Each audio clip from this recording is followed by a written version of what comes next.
Hello and welcome to episode 26 of the Freo Big Footy podcast. This week we're going to be doing a short interim podcast dissecting the game versus Hawthorn from last week, and then just having a look at the injury concerns in the upcoming game against the Bombers and a little bit of injury news and discussion about some of the comments made during the week. Obviously Friday night with the grand final rematch, Fremantle went in with a few injury concerns of their own with losing Nat Fyfe, Dawson and Barlow. But at the same time, Hawthorn had a few players out as well. So we're expecting a sort of pretty high standard game and hoping to see Fremantle come out and at least put on a competitive performance. But unfortunately, they probably turned up their worst performance in the Ross Lyon era, going down in the end by 58 points, 21 goals 11, 137 to 11 goals 13, 79. This week we've got Walkorum joining us. Hasn't been on for a little while, but it's great to have you back. How are you, mate? Good, mate. Glad to be back. Excellent. So, obviously, Fremantle sort of came out of the blocks extremely slowly and looked actually quite timid against Hawthorn, and you could sort of tell after the first 10 minutes that their game was done and dusted there and then. And it sort of, although there was a little bit of a yelp after half-time, it certainly wasn't a game that Fremantle went anywhere near their best. What did you think of the game yourself, Walkorum? Oh, come home early on Friday, come 4:30, watch the game, and yeah, just the first half was just totally ordinary. We haven't seen anything like that for, I think the last time I can remember something as bad was against Adelaide.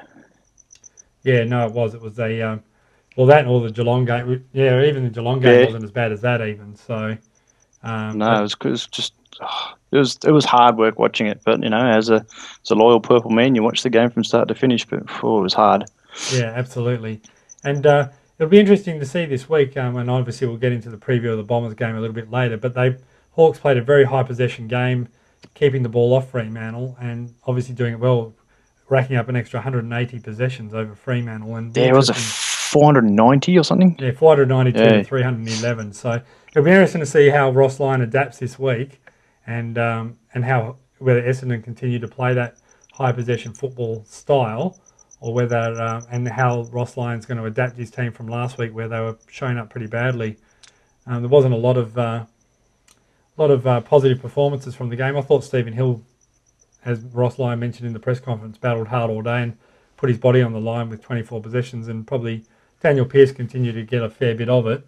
And he was the only player with sort of I don't take a lot of stock in sometimes dream team ratings, but when 8 or 9 players from one team gets above 100 and we have only got one, it sort of stands out pretty badly about the difference between the two sides.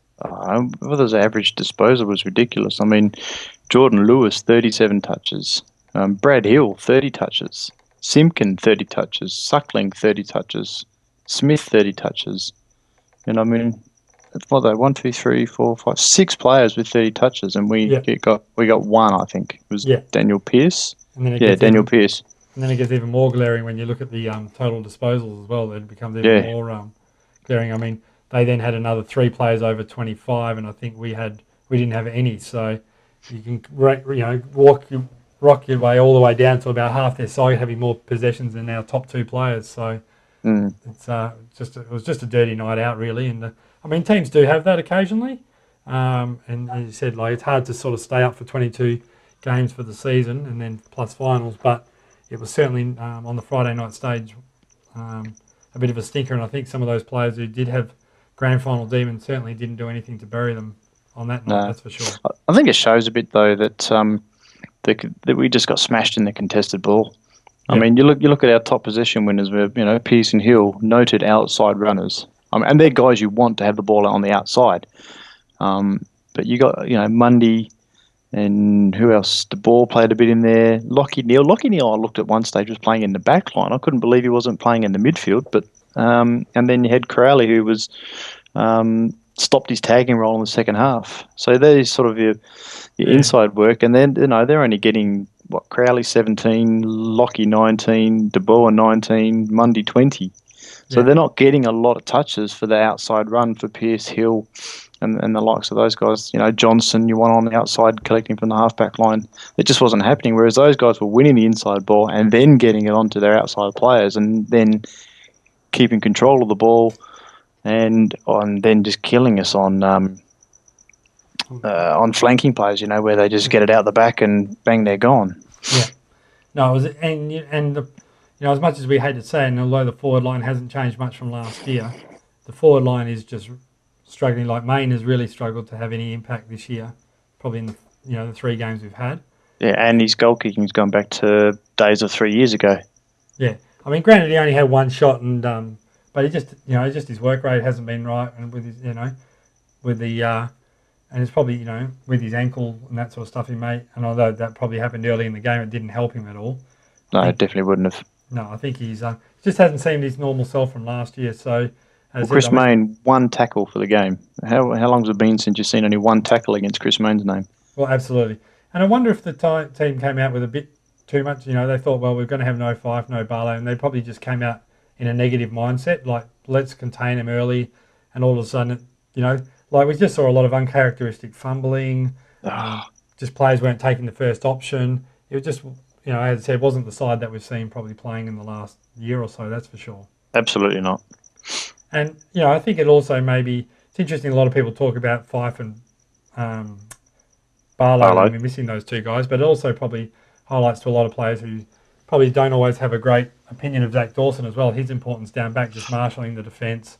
Yeah, well, I was on another website doing a chat during the fantasy part and having a discussion with a guy. He was sitting there going, "Dawson's a spud. He's useless. He's no good." And I'm trying to discuss nicely without losing it, saying that Dawson's actually more required than you realise. Yes, he may be a spud when it comes to fantasy, and the fact that he doesn't want to kick and he's probably the best handballer going around. But from our structure point of view, he's absolutely critical for us. Yeah, absolutely, and I think that's something that we just definitely missed on the day, and we probably Johnson's not a second key back. Sorry, he's your third tall, and he plays that third tall. I mean, he was absolutely fantastic last season, third tall, able to come and help affect a spoil when it's required. Plus, he's a great rebounder, great kick, and he's actually got some decent pace on him for a guy who's 6'3", 6'4". Yeah. So, and I think the problem is, I think some of our probably lesser lights in the midfield, we probably want them to stand up a little bit more, and they probably haven't taken that jump. Like Subin hasn't probably set the world on fire for the last 2 games. And we had 10 touches on the weekend as well, so pretty quiet. So he was struggling a little bit. I mean, Mazungu had a quieter game, but I mean, he was good. He's been good the first 2 weeks, so he certainly. But there was one moment. There was one moment in the game. I think it was I was pretty certain it was the 4th quarter. There was a chase. Mazungu was the only one he chased. You could see he was tired, but he still chased. And then another defender. I can't remember who came up. I think it was DeBoer. Come to help him. I'll have to go back and look to find that out. But come to help, and then basically rotated onto the player Mazungu chased. And then the other guy handballed over the top, and Mazungu was left to chase on again. I mean, good effort to Mazungu, but he's never going to catch the guy. He's just chased for 50 metres. Yeah.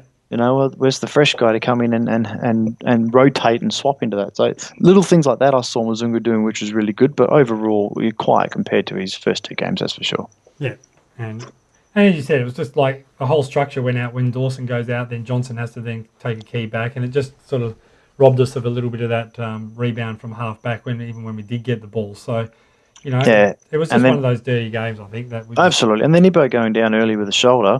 Yep. You got to push Sutcliffe back into the back line instead of up on the wing in the midfield where he was originally touted to be playing.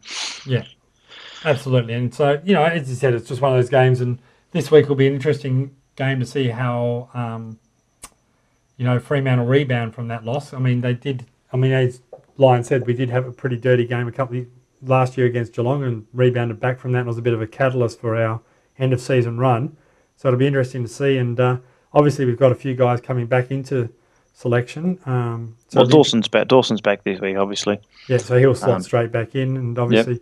But and there was some good performances at Peel on the weekend as well. Having a look through the game there, I thought.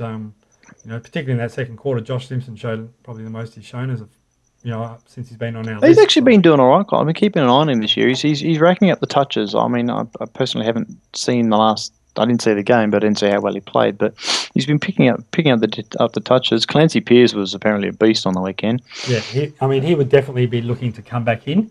Yep. I would think. And I would have thought so. And they'll probably move him in. You would think they'd probably try and move him in and move Sutcliffe up a little bit more.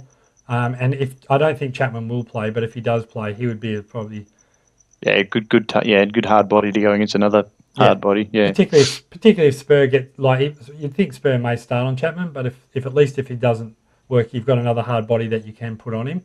Yep, agreed. So it'll be interesting to see which way they go. And obviously the bad news today as well with Michael Walters being ruled out, and could be 6 weeks, could be up to 16 weeks, depending on whether he needs surgery. Could be the season. Ross Lyon was saying on the news tonight. It all depends on what the outcome is. But they're saying they've got to wait for the swelling to come down, and then have another scan. But a dislocated tendon, that just sounds crazy. Yeah, I wonder if it was like obviously the game the week before where he had that bit of ankle, where he sort of went for that soccer goal against the Gold Coast. And then he came off and got retaped. Yeah, and I wonder if that was sort of something to do with that injury, or whether it was just a completely different sort of part to it. So, we're not privy to those details, but I wonder if it was like, find someone in the inner sanctum to find out for us. Yeah, well, that's it, exactly right. I suppose one other major positive out of the game was that Pavlich went back to kicking well, and certainly did all he could as a captain to try and keep the side in the game, kicking 4 goals. But when you kick 4 out of 11 goals, you've done your job for the day, but you still need 20 other blokes coming along with you. Yeah, absolutely. And the problem is we're just not getting anything. All of our other goals, and even in the first 2 games of the season, all our other goals have either been from forwards or defenders. We actually haven't had. Well, I think Duffield was the next goal scorer, wasn't he, with 2? He had 2. Yeah. Ballantyne and Main had 1 each on the weekend, but really Pearce scored 1. Crowley was a midfielder. And Sandilands. Yeah, so we're just not getting enough from our other forwards down there. I think Clark has to come back in this week. I think so. I thought Jack just looked, whether it's against Hawthorn, who are really silky, and their outside runners are really quick. He just looked really, really slow. Yeah, and Clark just gives you that little bit more mobility around the ground, and I think it's going to be critical this week when we play against, particularly if Ryder doesn't play, or even if Ryder does play. If you have Ryder and Carlisle playing, then you need that mobility, and Clark gives you that. At least Clark surely's got to be able to beat Carlisle. I can't believe Carlisle touched up the guys on the weekend, but but at least he'll give you that, and you can put Sandlands down forward, and he's going to take a big body, which is going to leave that space there where Hannah is not going to be able to follow him around the ground anywhere near as effectively as Clark will. So, agree. 15 disposals, 40 hitouts, 38 hitouts on the weekend. So. And he looked dangerous. He took some decent marks as well. So I think he's doing everything. And I think Sylvia's probably going to have a chance this week to probably stake his claim as well. I think. Ross Lyon mentioned on the news tonight, Zach Clark, Sylvia, Pearce, Simpson, and Morabito potentially. Yeah, it'd be nice to see Morabito get out there and have a game. But But last week he was saying he's 6 to 8. So and then this week saying he's in the mix. So. Well, he said once you start getting a few injuries, those decisions get changed pretty quickly. So true. But I think Sylvia showed a bit last week, and he is that goal kicking forward.